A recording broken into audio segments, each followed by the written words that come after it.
اعوذ باللہ من الشیطان اللعین الرجیم بسم اللہ الرحمن الرحیم الحمد للہ رب العالمین الصلاة والسلام علی اشرف الانبیاء والمرسلین وعلی آلہ الطیبین الطاہرین ولعنۃ اللہ علی اعدائہم اجمعین اما بعد فقد قال اللہ تبارک و تعالی فی کتابہ المجید و فرقانہ الحمید و قولہ الحق و هو اصدق القائلین بسم اللہ الرحمن الرحیم الحمد للہ رب العالمین الرحمن الرحیم مالک یوم الدین ایاک نعبد و ایاک نستعین اہدنا الصراط المستقیم صراط الذین انعمت علیہم غیر المغضوب علیہم ولا الضالین۔ ناظرین محترم السلام علیکم۔ ناظرین محترم، حضرات گرامی قدر،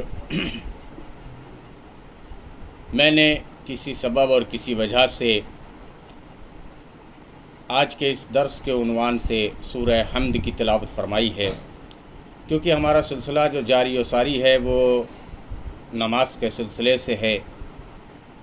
آج ہمارا موضوع گفتگو یہ ہوگا کہ آخر وجہ کیا ہے، سبب کیا ہے جو ہم سورہ حمد کی تلاوت نماز میں کرتے ہیں، اور ہمارے لیے ضروری قرار دیا گیا ہے اگر ہم کوئی اور سورہ نہ پڑھ کر سورہ حمد کی تلاوت کریں تو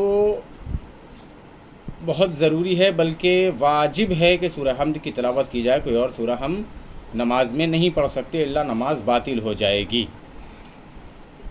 آخر وجہ کیا ہے، سبب کیا ہے، یہ جو سورہ حمد میں ایسی کیا باتیں ہیں، ایسی کیا وجوہات ہے کہ جس کی وجہ سے کہا گیا ہے کہ سورہ حمد کو ضروری ہے کہ نماز کی اول اور دوسری رکعت میں تلاوت کیا جائے۔ ناظرین محترم، سورہ حمد قرآن مجید کا سب سے پہلا سورہ ہے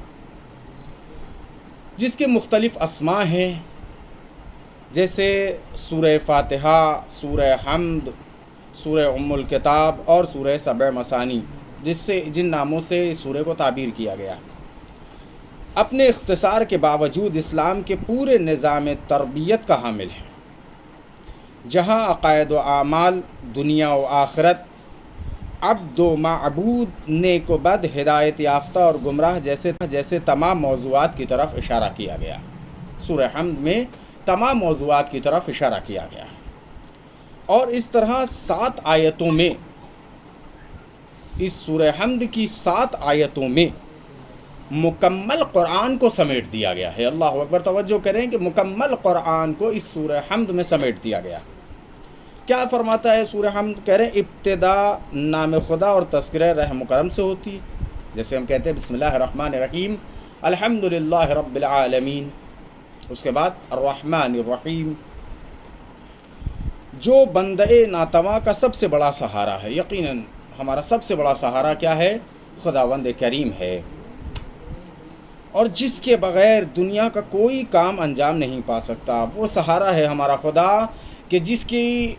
کرم، جس کے رحم کے بغیر ہم کوئی بھی کام اپنا انجام نہیں دے سکتے۔ جب مالک کی مہربانی کے بغیر انسان کا وجود مکمل نہیں ہو سکتا، غور کریں گے، جب مالک کی مہربانی کے بغیر وجود انسانی مکمل نہیں ہو سکتا تو اس کے نام کے سہارے کے بغیر کسی کام کا مکمل ہونے کا تو سوال ہی پیدا نہیں ہوتا۔ جب اس کے ہمارے بغیر اس کے نام کے بغیر ہمارا کوئی عمل انجام نہیں پا سکتا۔ نام خدا کے بعد حمد خدا کا ذکر کیا جاتا ہے سورہ حمد میں، اور اس کے بعد خدا کی رحمانیت کا اعلان کیا جاتا ہے، اور اس کے بعد خدا کی قدرت کا اعلان کیا جاتا ہے، اور اس کے فوراً بعد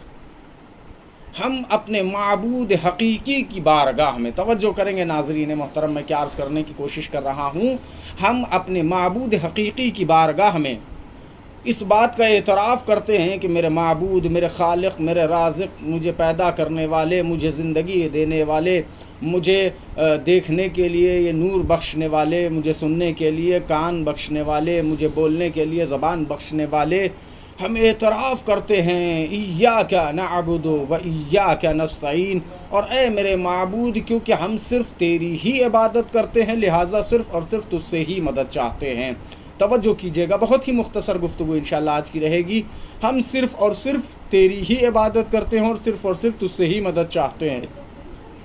اور تجھ سے جو مدد چاہتے ہیں وہ مدد کیا ہے؟ اہدنا الصراط المستقیم، کہ ہم کو سیدھے راستے پر باقی رکھ، ہم کو سیدھے راستے پر باقی رہنے کی توفیق عطا کر۔ کون سا سیدھا راستہ؟ انشاءاللہ یہ سلسلہ آگے جاری و ساری رہے گا۔ کون سا سیدھا راستہ؟ الذین انعمت علیہم، وہ والا سیدھا راستہ کہ جس کے اوپر تو نے اپنی نعمتوں کا نزول فرمایا ہے، وہ سیدھا راستہ کہ جس کو تو نے اپنی نعمتوں کا ذریعہ بنایا ہے۔ غیر المغضوب علیہم ولا الضالین، اے میرے معبود، اے میرے پروردگار، اے میرے والی و وارث، اے میرے مددگار، اے میرے بخشنے والے، اے میری تمام دعاؤں کو سننے والے اور اس کو مستجاب کرنے والے میرے معبود،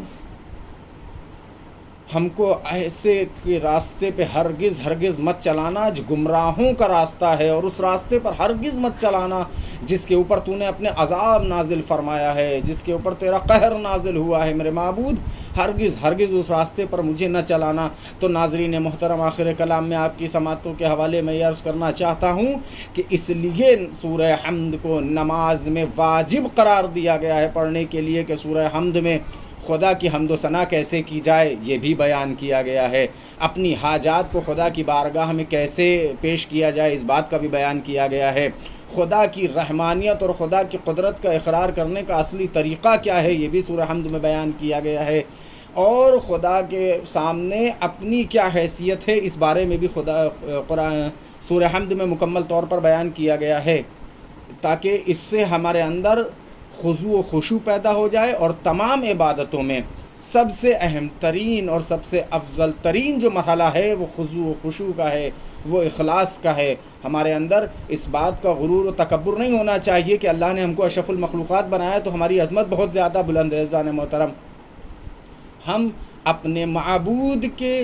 ہمیشہ ماتحت رہیں گے، ہماری کوئی بھی ایسی حرکت نہیں ہونی چاہیے کہ جس سے ہم اپنے اندر غرور کا اظہار کریں، اپنے اندر تکبر کا اظہار کریں۔ بس عزیزان محترم، آج کے لیے مجھے آپ تک یہ گفتگو پہنچانا تھی، انشاءاللہ اس سلسلے کو آگے کل بھی جاری و ساری کیا جائے گا۔ وآخر دعوانا ان الحمد للہ رب العالمین، فقط والسلام ورحمۃ اللہ وبرکاتہ۔